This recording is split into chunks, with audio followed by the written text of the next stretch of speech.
Hello दोस्तों, तो कैसे हैं आप सभी लोग। उम्मीद करते हैं आप सभी लोग बहुत बहुत बहुत बहुत अच्छे होंगे।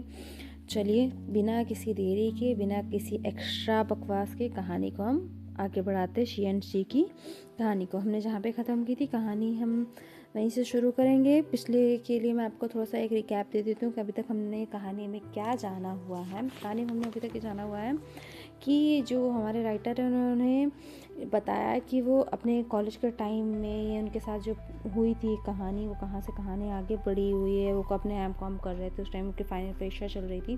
उसी टाइम उनके साथ ये हादसा हुआ था, जिस टाइम उनका सबसे अच्छा दोस्त उनके ऊपर एक बहुत बड़ी जिम्मेदारी छोड़ने वाला था। और वो कौन सी जिम्मेदारी है वो आपको आगे इस कहानी में पता चलती है। चलिए, कहानी को हम शुरू करते हैं। तो हमारे लेखक कहते हैं कि बाहर खड़े व्यक्ति का खांसने की आवाज़ बहुत तेज़ हो गई थी। दबे पांव दरवाजे तक जाकर मैंने दरवाजे की कुंडी धीरे से खोली। दरवाजे के खुलने के साथ ही हवा के झोंके की तरह एक लंबा आदमी मेरे घर के अंदर घुस गया। उसने अब हाथों में एक छोटा सा संदूक पकड़ रखा था। शमा की पीली झिलमिलाती रोशनी में मैंने उसका चेहरा देखा तो मैं चौंक गया और बोला, डेविड, तुम इस तरह?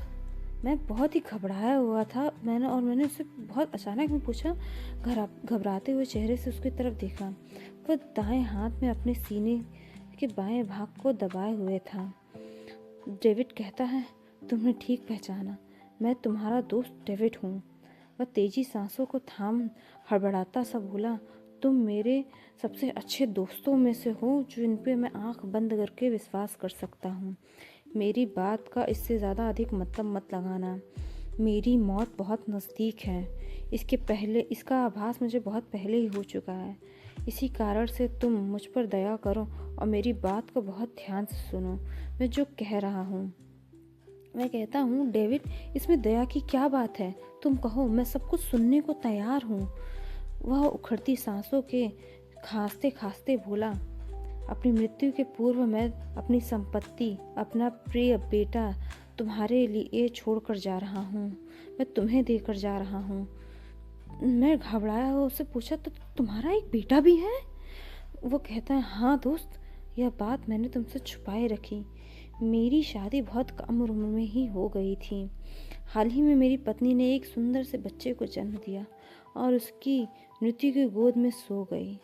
मेरी इच्छा है कि तुम मेरे बेटे को इस तरीके से अपना लो कि वह बड़ा होकर तुम्हें ही अपना पिता समझे और तुम उसे अपना बेटा, मतलब तुम उसे पिता बनकर उसका पालन लालन करो।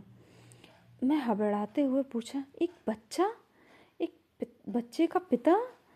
मैं और अभी तो मेरी शादी भी नहीं हुई है। तो फिर वो कहता है, मैं जानता हूँ, पर मामूली सी बात पर गहराई से सोचने का वक्त नहीं है मेरे पास। तुम केवल यही समझ सकते हो कि मैं ये सब कुछ वक्त एवं परिस्थितियों के आगे मजबूर होकर कर रहा हूँ।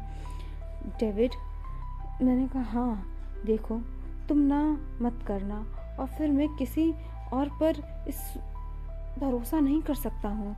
मेरे पूर्व जन्मों के संबंध मिस्र की देवी अर्जिसा से रहा है। कभी मेरे वंश को फिरौना शाही वंश की संज्ञा दी जाती थी।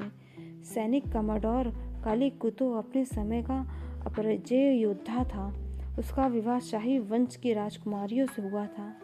विवाहित दौरान काली कुरीत को मिस्र के वर्तमान शासकों के प्रतिरोध का सामना करना पड़ा और दुर्भाग्यवश उन्हें भागकर इंग्लैंड में शरण लेनी पड़ी।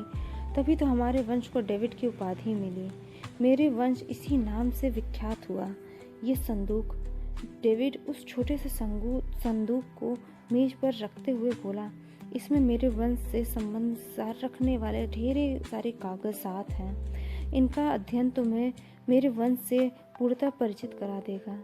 यही बात मेरे बच्चे के पालन पोषण में व्यय होने वाले धन की, तो तुम्हें इस बारे में ज़रा भी चिंता करने की ज़रूरत नहीं।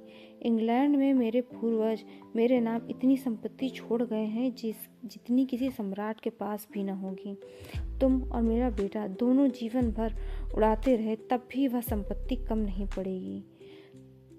मौखिक रूप से मुझे बस इतना ही कहना था जो कुछ शेष रहा मैंने उसे इसमें लिखकर संदूक में सुरक्षित रख दिया है। कहने के तुरंत बाद ही वह खांसने लगा। खांसते वक्त उसका चेहरा तमतमा उठा। मैं भी डॉक्टर को मैं बाहर ही और लपका। ठहरो, डेविड ने मेरा रास्ता रोक लिया। अधिक वक्त नहीं था मेरे पास। इस संदूक की जिम्मेदारी संभालो और मैं चलता हूँ, डेविड ने ऐसा कहा। कहने के बाद ही उसके ने मेरे उत्तर की प्रतीक्षा भी न की और बुरी तरह खांसता हाफता बाहर निकल गया। मैं अवाक सा हक्का बक्का जाते देखता रहा उसे। मिस्टर हॉली मैं डेविड का वकील हूँ, मेरे सामने बैठे प्रौढ़ वकील ने मुझे गौर से देखते हुए बताया। डेविड ने आपके नाम एक वसीयतनामा लिखवाया था, वही आपके हवाले में करने आया हूँ। वसीयत?